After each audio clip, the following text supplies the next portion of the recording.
নবী মোর পরশমণি, নবী মোর সোনার খনি, নবী মোর পরশমণি, নবী মোর সোনার খনি। নবী নাম জপে যে জন সে তো দো জাহানের ধনী, নবী নাম জপে যে জন সে তো দো জাহানের ধনী। নবী মোর পরশমণি।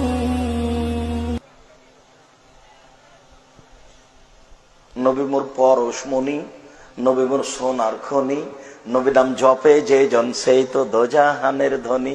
এই যে শেরেক কবি নজরুল বলছেন, নবী মোর পরশমণি, নবী মোর সোনার খনি, নবী নাম জপে যে জন সেই তো দোজাহানের ধনী। মোহাম্মদ মোহাম্মদ মোহাম্মদ মোহাম্মদ মোহাম্মদ নেকি হতে হবে। নবীর নাম জপলে মানে জিকির করলে, নবীর নাম কি করলে জিকির করলে ও হবে দোজাহানের ধনী।